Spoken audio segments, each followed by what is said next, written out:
Hola compañeros del 6SM3, nosotros somos el equipo 5 y vamos a hablarles sobre los polímeros. Como primer punto vamos a dar una introducción sobre la historia de los polímeros. La primera relación que los seres humanos tuvieron con los polímeros fue casual, se produjo hace unos 3500 años en los grupos de la cultura olmeca del Golfo de México. Esta civilización realizaba juegos rituales con una pelota hecha de sabias y otros extractos vegetales fundidos como lo era el caucho natural. El siguiente punto es que los términos polímero y polimérico fueron acuñados por el químico John Jacob Berzelius, padre de la química moderna, en 1832. Un descubrimiento importante fue el del policloruro de vinilo, más conocido como PVC, que es obra del físico y químico galo Henry Victor Regnault en 1835. Él descubrió el cloruro de vinilo. Poco tiempo después, casualmente dejó expuesta a la luz una muestra y así descubrió el PVC. El proceso de este material no se diseñó hasta 1912 por parte del alemán Fritz Klein. Alemania fue el primer país del mundo en instalar tuberías de este material para el suministro doméstico de agua en 1936. El PVC, como dato curioso, fue el plástico más producido durante el siglo XX. En 1939, Charles Goodyear, no sé cómo se pronuncia, descubre la vulcanización del caucho natural, proceso por el cual se convertía en una mezcla impermeable al añadirle azufre. En su experimentación y de manera accidental descubrió este proceso que nombró vulcanización en honor a Vulcano, el dios romano de los metales, el fuego y las fraguas.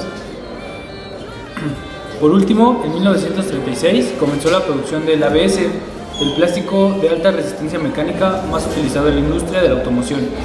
Este termoplástico está presente en retrovisores, interiores de coches, en los cascos de motocicleta, en las piezas de juegos de construcción, en el cubo de Rubik, en la carcasa de los electrodomésticos y en las flautas de músicas escolares, entre otros objetos. Bueno, compañeros, yo les voy a hablar un poco de lo que son los polímeros. Un polímero es un compuesto que consiste en moléculas de cadena larga, cada una de las cuales está hecha de unidades que se repiten y conectan entre sí.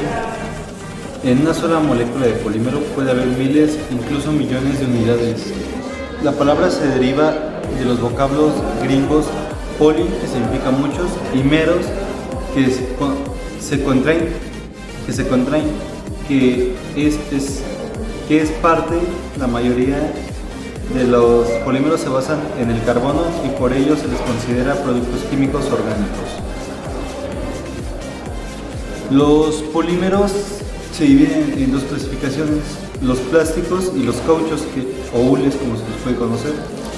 Como materiales de ingeniería son relativamente nuevos en comparación con los metales y los cerámicos, pues solo datan de alrededor de la mitad del siglo XIX. Para estudiar los polímeros como materia técnica es apropiado dividirnos en las siguientes tres categorías, donde las primeras dos son plásticos y la tercera es el caucho.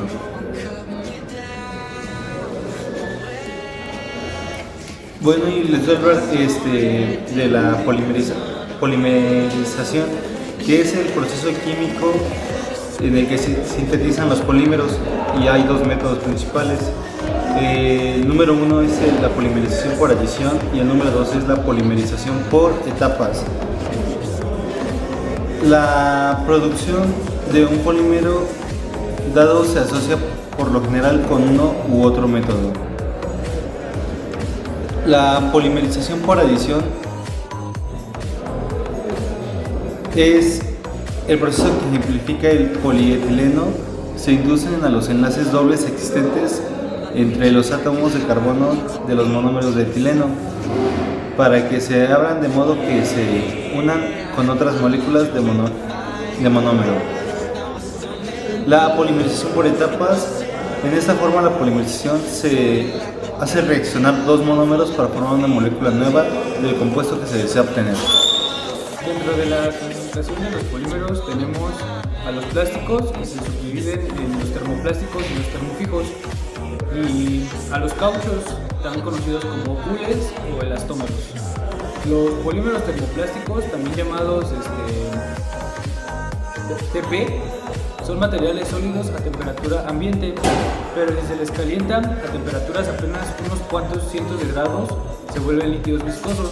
Esta característica permite que adopten formas de productos de modo fácil y económico. Se pueden sujetar repetidas veces al ciclo de calentamiento y enfriamiento sin que el polímero se degrade en forma significativa. Los plásticos más utilizados pertenecen a este grupo. Sus macromoléculas están dispuestas libremente sin entrelazarse. Gracias a esta disposición es que se resplandecen con calor, adquiriendo la forma más deseada, la cual se conserva al enfriarse. Por otro lado, los plásticos termofijos, a diferencia de los termoplásticos, estos también son conocidos como termoestables, no toleran ciclos repetidos de calentamiento. Cuando se calientan de inicio, se suavizan y fluyen de modo que se puedan moldear, pero las temperaturas elevadas también producen una reacción química que endurece el material y lo convierte en un sólido que no se puede fundir. Si se vuelve a calentar, los polímeros termofijos o termoestables se degradan y carbonizan en vez de suavizarse. Sus macromoléculas se entrecruzan formando una red de malla cerrada. Esta disposición no permite nuevos cambios de forma mediante calor o presión, solo se puede deformar una vez. Los elastómeros, conocidos también como cauchos, se trata de polímeros que presentan un alargamiento elástico extremo y se les sujeta a un esfuerzo mecánico relativamente débil. Algunos elastómeros son capaces de estirarse hasta en un factor de 10 y aún así recuperar su forma original por completo. Aunque sus propiedades son muy distintas a la de los termofijos, tienen una estructura molecular similar a la de estos, pero diferente a la de los termoplásticos. Sus macromoléculas se ordenan en forma de red de malla con pocos enlaces. Esta disposición permite obtener plásticos de gran elasticidad que recuperan su forma y dimensiones cuando se deja de actuar sobre ellos dicha fuerza. Después tenemos a los elastómeros termoplásticos, que es una mezcla de polímeros que hace que se compartan propiedades de termoplásticos y elastómeros. De ahí que los elastómeros termoplásticos se puedan estirar con facilidad a temperatura ambiente y que además tengan la capacidad para volver a su posición original, al mismo tiempo que pueden ser reprocesados cuando se calientan por encima de la temperatura de transición de fusión.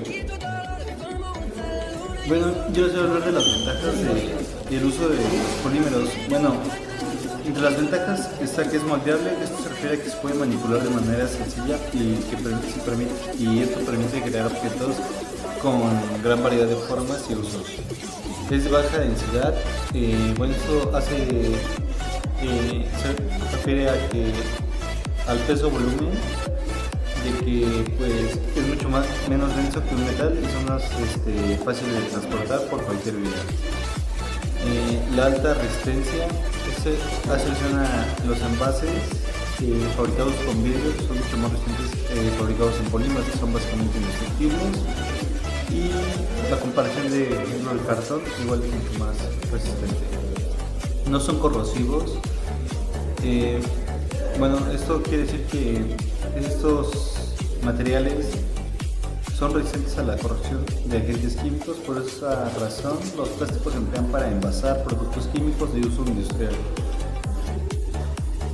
Bueno, son inertes, lo que hace alusión a que no reaccionan con la mayoría de las sustancias y los vuelve ideales para envasar medicamentos, alimentos y líquidos. Alta resistencia a las condiciones climáticas, ya que un metal se oxida muy fácil al estar en intemperies sin ningún recubrimiento, y con los polímeros no pasa lo mismo, ya que su degradación es casi nula.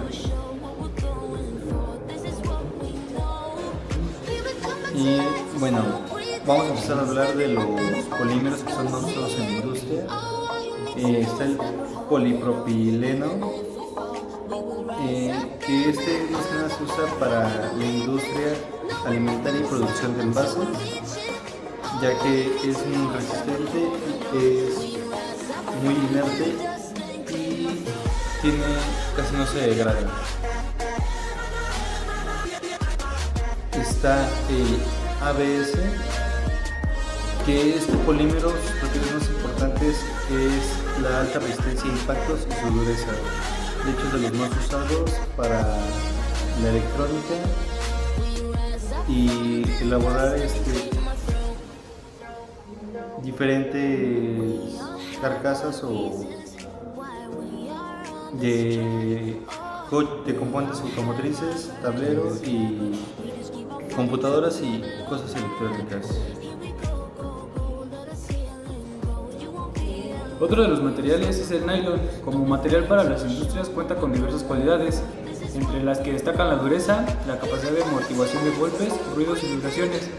Para eliminar las tensiones internas que evitan las fisuras, este material debe calentarse en hornos a altas temperaturas durante días. Por sí solo tiene una buena resistencia y durabilidad al desgaste y o abrasión, pero también puede combinarse con metales para ofrecer otras soluciones. El nylon fundido permite crear piezas a medida para aplicaciones especiales. El nylon 6 o poliamida 6 es el plástico técnico más conocido. Como parte de sus características destacan tener una buena resistencia mecánica que soporta la dureza, rigidez, tenacidad, desgaste y fatiga. Mejora en las propiedades del deslizamiento con una capacidad de amortiguación mecánica que permite funcionar sin lubricación y ser silenciosa.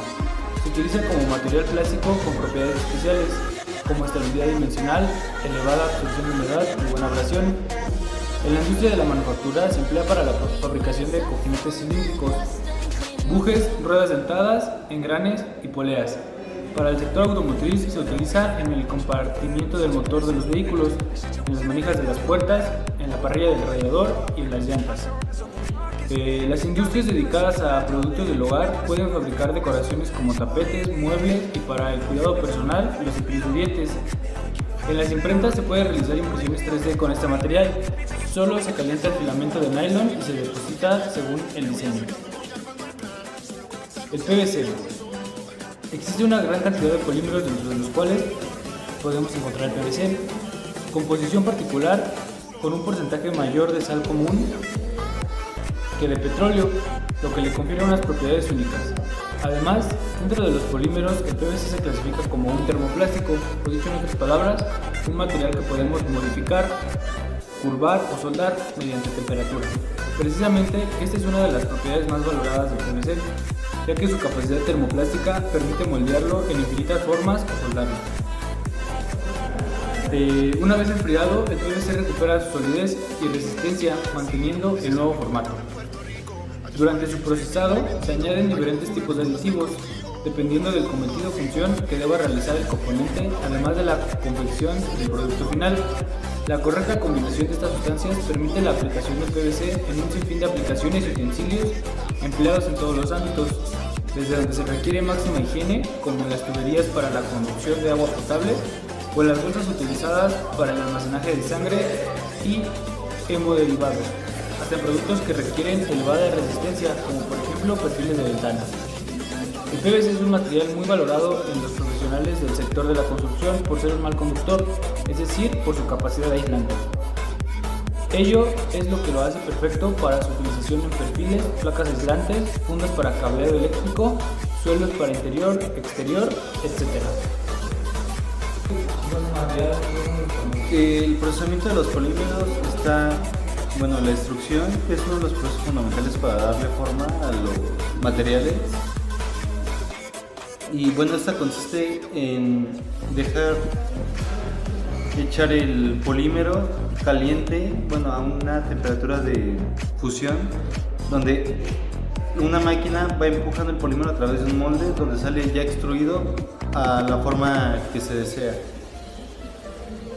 El moldeo por inyección es un proceso conformado utilizando los moldes, donde el material del polímero se calienta y se funde y luego se envía al molde donde se deja enfriar y toma la forma que tiene el molde o la forma deseada. Está el proceso por soplado, que consiste en que el material es introducido en una tolva, ahí es calentado y se funde y lo dejan dejan ir hacia un molde donde aire caliente es introducido, lo cual hace que se expanda y tome la forma del molde. Este es el método que se utiliza para hacer cuerpos huecos como las botellas, garrafas, etc. Moldeo por compresión. Este es donde el material se coloca entre dos moldes y a una temperatura determinada y se les aplica presión, y con el calor y la presión este va a tomar la forma de los moldes.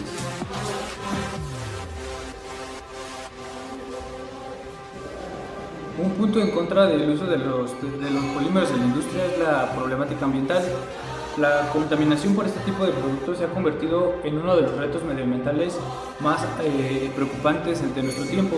La producción e incineración de plásticos contribuye en gran medida al cambio climático. Los residuos plásticos también ahogan nuestras vías fluviales, contaminan los océanos, matan la vida silvestre y se infiltran en nuestra cadena alimentaria. Si la tendencia actual continúa, en 2050 habrá unos 12.000 millones de toneladas de residuos plásticos en nuestros vertederos o contaminando el medio ambiente, el equivalente a casi 80 millones de ballenas azules. El impacto medioambiental del plástico es muy agresivo, especialmente por su lenta degradabilidad y por la composición química que presentan. Existen muchas formas de contaminación por plástico, simplemente que no hemos notado su conexión con la mayoría de las causas más comunes que ya conocemos. Una de ellas es la extracción y transporte de combustibles fósiles, y como ya hemos aprendido, es uno de los principales componentes para la producción del plástico. Este método produce emisiones directas de contaminación, como la quema de metano y combustible y el consumo de energía en el proceso de perforación cuando se extrae el petróleo o el gas.